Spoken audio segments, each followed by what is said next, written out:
Coogs House.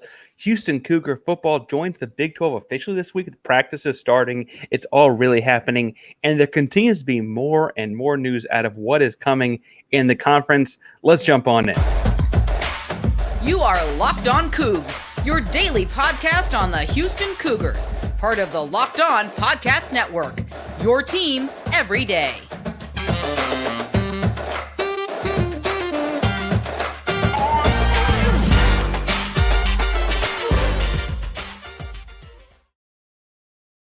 Welcome to Locked On Cougs, daily podcast about your Houston Cougars.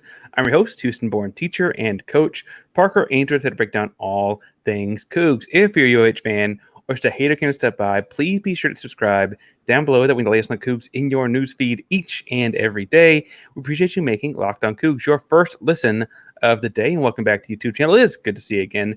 Remember, we're doing a giveaway every 250 subscribers. So as an everyday, make sure you're commenting down below to let us know you are in that contest. As we approach 1,500, we're going to weigh hat just like mine, Cougar Paw on the front, Locked On the side, all kinds of fun stuff with that.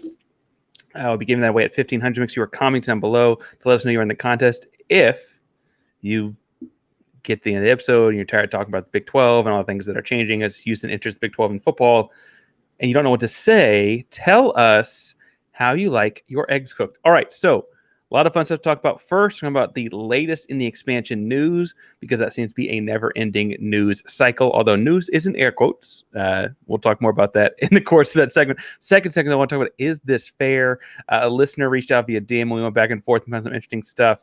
I just want to talk some about, is the current expansion stuff happening fair to the schools like Houston and Cincinnati and BYU? UCF that joined the conference kind of when it looked like they tossed the Big 12 a lifeline. And then in the third and final segment, I think it's worth visiting, is the Pac-12 ending or the death of the Pac-12 a good thing for Houston as a whole? But first, let's talk about what is happening in the Big 12. Lots of 12s happening here, but what's happening in the Big 12? We should start off with the consistent report that the Big 12, and therefore Houston, is looking to add a 14th team to the conference. For what it's worth, odd-numbered conferences do present scheduling trouble. It would make sense that they look for a 14th football team as well, because the football schedule is the hardest to schedule with odd numbers of teams and divide up things evenly and those kinds of things. And also, yeah, I know that you're already nodding, but the football programs are the things that drive in the dollars across the board here, right? Now, for what it's worth, at Big 12 Media Days, right, as we reported right afterwards, Brett Yormark reported the extent that we reported. We're not really the news-breaking business, although if you got something to leak, I guess let me know.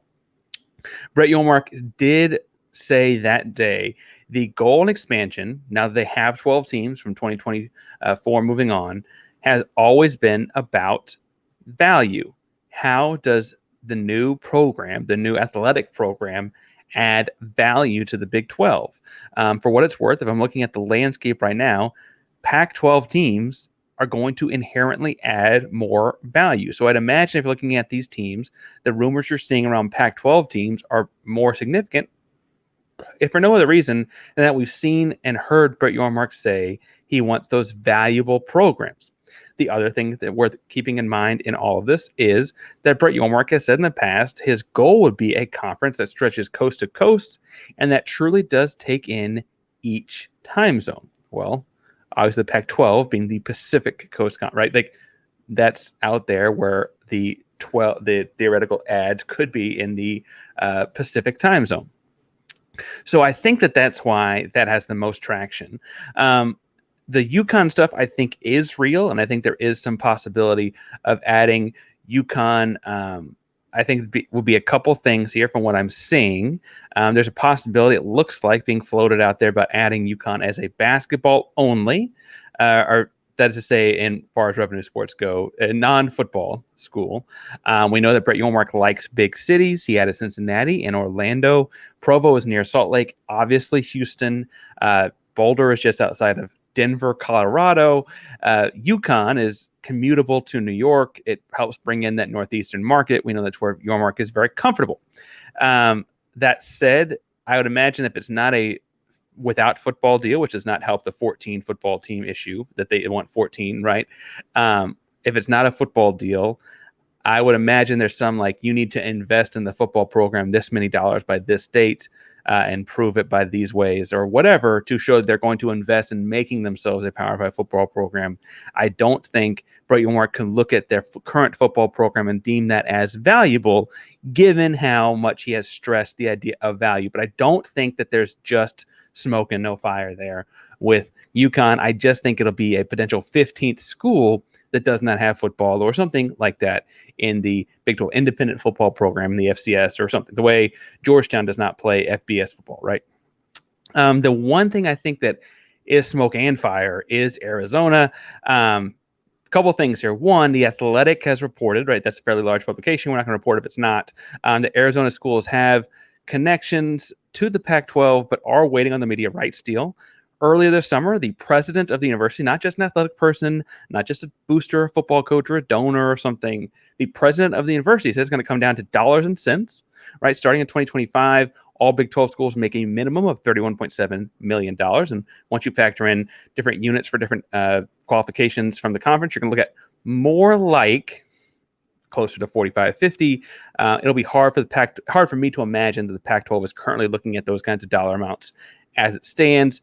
So I'd imagine that the Big 12 will have more money, right? So Arizona has said that that is important to them. We also saw the politicians in Arizona, right, governors and state senates, stuff like that, have all declared that Arizona and Arizona State do not, as public institutions, do not have to move together. There's some states that want them to be the two in-state public schools, big state schools like that, to be linked together, right? Arizona said that they do not have to be. So it could be like Iowa and Iowa State, or what will soon be Oklahoma and Oklahoma State, where they can be separate conferences as long as they find some way to play each other once schedule allow for it. So I could see Arizona getting the offer very, very quickly. It also lines up in football and basketball, and we know that Brett Yormark cares about basketball when he's looking at value, right? So I think Arizona is the natural thing. I'm also seeing reports from not just your, I'm not going to throw it under the bus, but not just your Twitter guys, but I'm seeing reports from reputable sources that look like there could be something by midweek this week, August 1st being Tuesday. Something could pop up very, very soon. So frankly, by the time you're listening to this, this might already be old news. Arizona might already be in, right? So I think that that's going to happen fairly quickly. The bigger catch, though, might be Oregon and Washington. When you think about value, Eugene, Oregon is not a big city like Yormark has gone for, right? Arizona is near Phoenix, right? Like, it's not the same kind of thing, but it is the University of Nike, Phil Knight, obviously, and all the Nike connections, the Nike uniforms and things like that. The big investments that he puts into that program. It's got a big city feel in a lot of ways, even if it's not. UW or Washington, on the other hand, is in Seattle, right? That's another big city, big Pacific Northwest. So it does have the big city market that we know that Yormark likes. Both are true Power 5 football teams. I mean, Washington just beat Texas in a bowl game last year and has had good finishes in the Pac-12 recently. Oregon has been a national brand for a long time, Heisman winners and stuff like that, right? Basketball-wise, I would give the edge, I guess, most years to UW, but the last couple years to Oregon. So that's probably closer. Arizona probably gets the bigger edge over both in basketball, right? And Yormark does care more about basketball than the average athletic conference commissioner.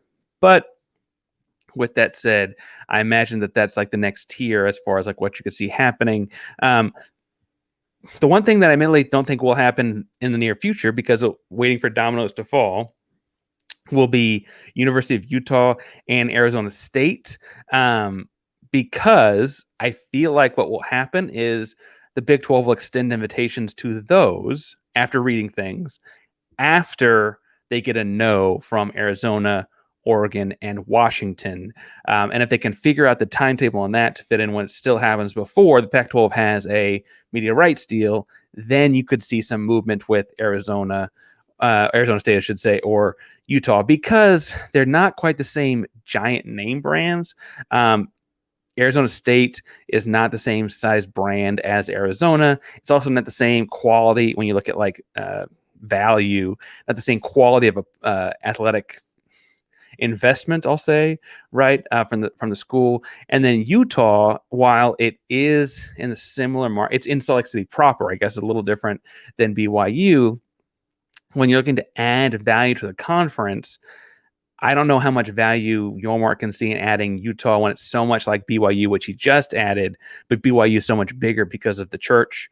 The other aspect of Utah is they've openly talked about like they fought so hard to get into the Pac-12, and the Pac-12 ideologically lines up with them, and that it would feel like a big heel turn for them to lean into the Big 12 themselves, right? So that's where the latest in the news is. Again, you could see stuff on Arizona as early as Tuesday. I'd imagine you might hear leaks of it Monday night with the changing of the month happening. But that's the latest as it stands is Arizona. And I imagine you have Oregon and Washington falling as dominoes, whatever their decision is later after that. And imagine UConn, if they get the bid, gets to be an odd team and not a football team. Lots of great parts being added to the Big 12 conference, to say the least. And if you are trying to build a championship team or try to build a championship conference and looking for a great fit, trying to make sure you have the right fit, you need to make sure you head over to eBay Motors, because for our championship team, it is all about making sure every player is a perfect fit. It's the same when it comes to your vehicle. Every part needs to fit just right. So the next time you need parts, accessories, head to eBay Motors. With eBay Guaranteed Fit, you can be sure every part you need fits right for the first time around. Just add your ride to My Garage, then look for the green check to know that the part will fit, or your money back. Just like in sports, confidence is the name of the game when you shop on eBay Motors. With over 122 million parts to choose from, it'll be back at the game in no time. After all, it's an easy to bring home a win when the right parts are guaranteed. Get the right parts, get the right fit, and get the right prices at ebaymotors.com. Let's ride. eBay Motors Guaranteed Fit is only available to U.S. customers. Eligible items apply. Only exclusions do apply. All right. So I want to talk some about, is this fair, or is it fair to be doing this if what's happening to Colorado and then whatever teams come after them fair as we look at what's happening in expansion? Because we do know that Houston, Cincinnati, Central Florida, and BYU will not be getting the biggest portions of the contracts until 2025, until June 30th, I'm sorry, or July 1st, whatever you want to look at, the turn of the year being the end of or the start of 2025, because it's technically when the new media deal kicks off, right? As we're talking about 31.7 million and the length of the deal and this and that. But truthfully, none of that starts until the turn of the athletic calendar, right? But switching from June to July in 2025. Between now and then, right, we know Houston will be getting, I believe it's 18 million in the first year, and then it is 19 in the second year, in their first 2 years in the Big 12.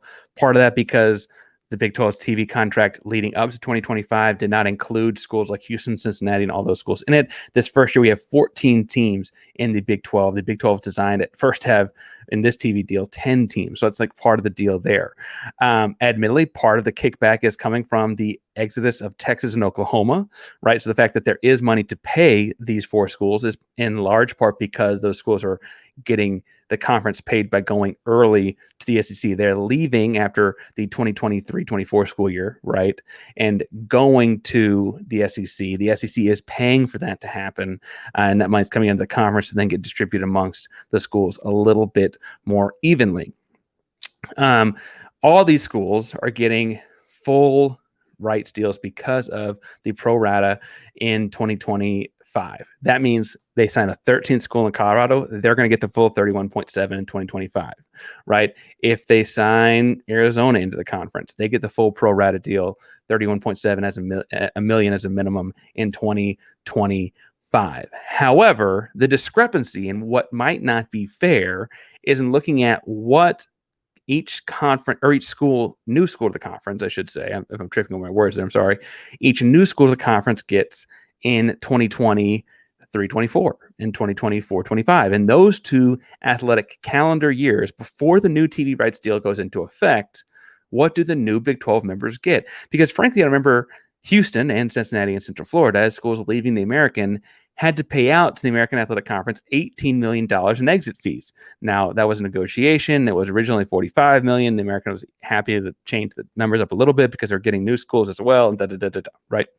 However, what's happening in that is Houston is paying an initial $10 million in exit fees. Houston is paying, not the Big 12. Houston is paying an initial $10 million in exit fee, and then the other $8 million is spread out over 12 payments between 2024 and 2036, right? So 2023, Houston's paid 10, and then the other 8 gets distributed out evenly over the next 12 years. That's a lot less than the $45 million single payment that they thought they were going to pay when these conversations started, but it's not nothing. And I think it's worth pointing out that that's not nothing because Houston got less than $9 million last year in revenue from being in the American Athletic Conference, right? So it's more than a full year's worth, about twice what a full year's worth, just over twice what a full year's worth of being in the conference is worth. They're having to pay back over the course of, I guess, total 12 years just to get out of the conference. I do think, though, while I initially agreed that it's not right that some of the Big 12 schools, where Houston next season will be making $18 million from being in the Big 12, minimum of that, I should say. Other Big 12 schools are making in the high 20s. And why is that? Well, that is because they were in the conference when the conference signed that deal.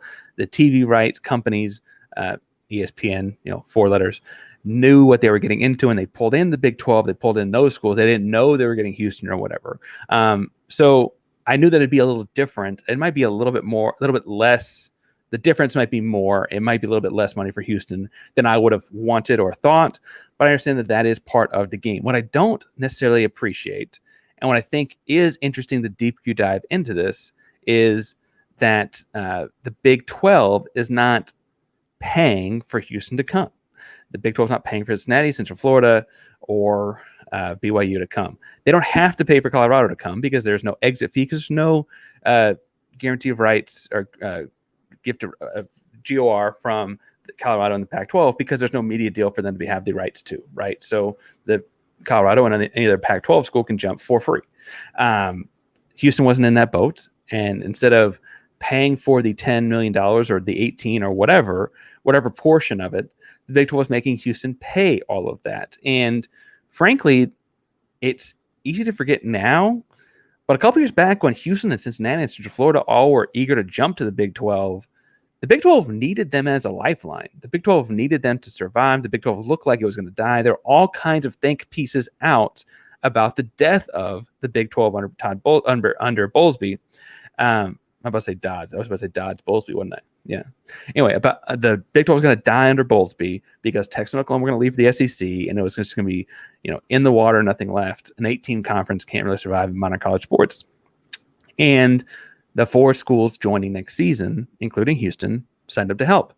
And instead, they're going to pay their own exit fees. Now, admittedly, West Virginia and TCU, exit fee was a little bit different for them because all of college football was changing over so much about 12 years ago. But they also did not get the full media deal in their first couple of seasons. Different commissioners and stuff, Dodds was in charge back then. But they got, West Virginia and TCU got 50% of the average revenue for a Big 12 school in their first year, 2/3 of the average revenue in their third year, or in their second year. Third year was 84%, fourth year was 100%. So it took them 4 years to get up to the full income of a Big 12 school. Houston's going to be doing that by year 3. And Peasants really talked about how much of an improvement you'll see across the board in things like facilities and stuff like that because of that. So we'll see. But having to pay an exit fee and not getting the full $28 million that a Big 12 school is getting in 2023-24 feels like Houston is having to pay a group of 5 tax. Now, it's not being called that. And frankly, there's some part of it that's like, whatever, let's just get to 2025 and we'll be Gucci anyway. It's okay, whatever, right? But it does feel like that's a group of 5 tax being thrown in, and there's this excuse of, you're coming up from the group of 5 and this and that. You should be, it's almost like you should be excited to be here instead of the acknowledgement that the conference might have died had Houston not decided to come, especially as we're seeing the Pac-12 potentially die, which we'll be talking about in the third segment. One thing to pay attention to, and we will revisit this when it's official, and I don't think it will be official until all of the dominoes are done falling, but we have not actually seen what Colorado will get in the 2024-25 school year. We've seen that they're going to get the full 31.7 as a minimum in 2025, right, when the new deal kicks in. We know they won't come into the conference until the fall of 2024. But that school year 2024-25, when the Big 12 was technically still on their last year of their old contract, and Houston is making like $19 million, right? What is Colorado getting? Is Colorado getting also 19, right? Because that seems like the new school's deal, right? The new school gets that much money that year based on what they're making in this, that, and the other thing. Is Colorado making more because they're coming from a Power 5 conference? Are they making the normal 28 that a Big 12 team would be making that season? What is the difference? And when those dollars come out, that's something to pay attention to as far as what is happening to Houston in this deal, in these TV deals. And what I think is interesting is they probably don't announce that figure, what they're going to make in 2024-25, until the dominoes are done falling. And the reason that won't happen is because the Big 12 itself has to know how many schools they're delivering money to, because the old TV deal is not pro rata. It's not the same money per school like it will be in 2025. So the deal they signed in 2011, which created the Longhorn Network and did all sorts of silly things for UT Austin, that kind of stuff, right? The deal they signed then was great in a lot of different ways, and it's helped save the conference by adding TCU and West Virginia. You know, everybody played everybody in football, and there was one true champion and all those kinds of things. But it did not guarantee in the course of expansion, because we wouldn't have thought about it as much in 2011. How often is this going to happen? It did not guarantee the same money per school, right, as this pro rata deal does going forward. So what happens to Colorado whenever those numbers come out will be interesting. And if it's very apparent that Houston's getting screwed, we will revisit it. Because, again, Houston did save the Big 12 from dying. And speaking of conferences dying, the Pac-12 feels like it's on death's door. It's not that it can't survive with 9 teams, although they'll probably find someone to get to 10 by adding a San Diego State or something like that, or even back to 12 by adding San Diego State and SMU and Boise State. But it does feel like if any other school leaves, and Arizona very well could this week, the Pac-12 itself might die. And if the Pac-12 itself as a conference falls apart or ceases to be a power conference as far as the brands in it go, and it's a bunch of glorified group of 5 schools, Stanford and Cal, because they seem very set in not leaving the West Coast, then what does that mean for Houston? Does Houston benefit at all from the Pac-12 falling apart? I think it does in a couple different ways, and we'll hit it quickly.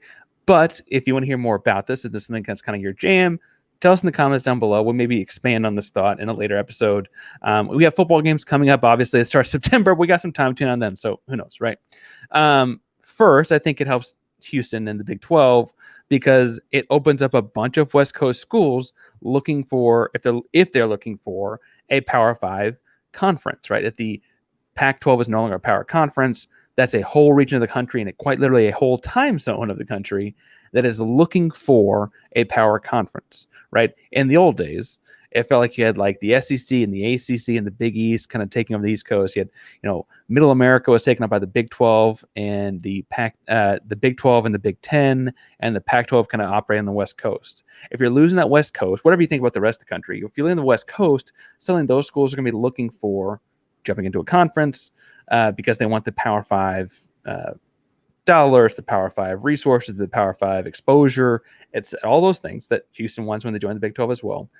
But it helps Houston, the Big 12, because their new deal is going to be just 2025 to 2031. That means that you're going to start hearing rumors about what the next deal looks like in like 2029, 2030, which is not very long. So if these Pac-12 schools are no longer in the power conference or looking for somewhere to go, you can get them in that second deal, the 2031 deal, and suddenly that ups the value tremendously. If you can add, or if maybe Oregon and Washington don't get the ducks in a row and can't come over before 2025, right?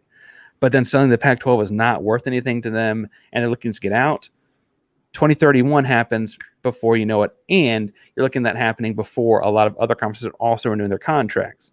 I also think that the other thing there is that by 2031, does Utah change their tune? Does Arizona State feel like they can invest and grow their program? Like these other, the ones that aren't Oregon and Washington, Does Stanford and Cal realize, oh crap, we kind of needed that cash, right? Like, do they feel like there's something worth jumping for after a couple years of not being in a power conference? No worries. The Pac-12 may have died, but the Big 12 is here in 2031 to save the day. Right. It also allows for, if San Diego State grows, or if, I like UNLV, but not everyone likes UNLV. If Boise State grow, if these other programs continue to invest money, continue to grow exponentially at the rate they are, then if there's no Pac-12 option, the Big 12 becomes the best option in 2031, right? So I think all of that growth helps because they can all be looking to the conference by 2031. But Parker, how's that help Houston? It's a long-winded answer, I know. But the deal is I think that it helps Houston because then the conference becomes more valuable.